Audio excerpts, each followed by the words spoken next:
Niyanig na naman ang ilang lugar sa Mindanao kanina, hindi pa nga nakakabangon sa pinsala ng magnitude 6.8 na lindol nitong Biyernes. Sa bayan ng Glan na under state of calamity, hindi na maaring tirhan ang lugar kung saan nagkaroon ng matinding landslide. At yan po ang tinutukan live ni Abby Caballero ng GMA Regional TV 1 Mindanao. Abby!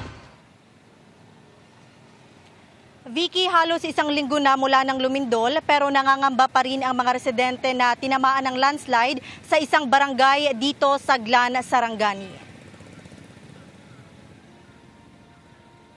Sa lawak ng landslide at laki ng mga bitak na nilikha ng magnitude 6.8 na lindol nitong Biyernes, binabalak ng umalis ng mga residente sa bahaging ito ng Barangay Mudan sa Glan, Sarangani. 6 lang naman ang pamilya sa lugar kung saan may namatay na mag-ina matapos matabunan ng gumuhong lupa ang kanilang bahay. Puting kuyawa ay, wala ako magdaho mga mo, kaingon ko hurot ng mga tao ani, hadlo kay ko.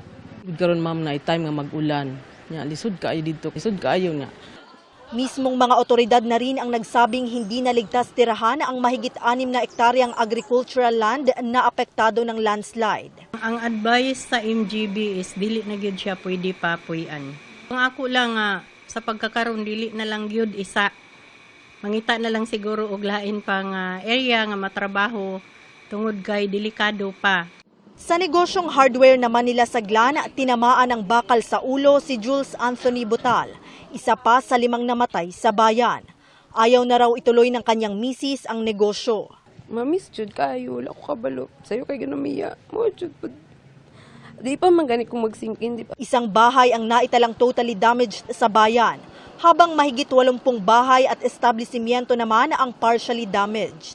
Nakakordon ang municipal hall ng bayan dahil sa pinsalang idinulot ng lindol. May mga malalaking bitak sa loob at labas ng building. Sa ngayon, hindi muna ito pwedeng gamitin ng mga empleyado hanggang sa wala pa ang resulta ng rapid assessment at analysis ng otoridad.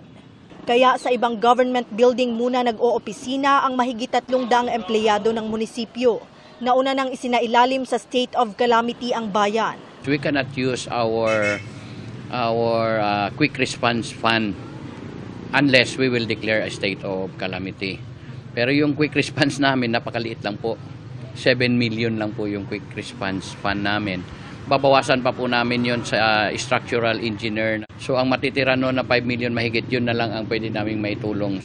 Naramdaman din sa Glan ang intensity 2 ng pagyanig, dulot ng magnitude 6.1 na lindol pasado 10:00 ng umaga na ang sentro ay nasa Balot Island, Davao Occidental. Wala namang naitalang pinsala ang panibagong pagyanig.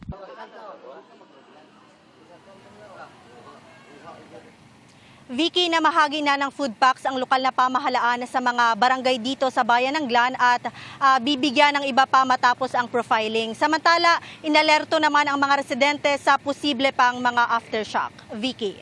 Maraming salamat sa iyo, Abby Caballero ng GMA Regional TV 1 Mindanao.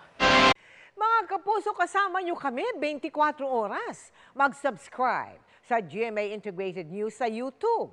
Sa mga kapuso abroad, bisitahin ang GMA Pinoy TV at www.gmanews.tv.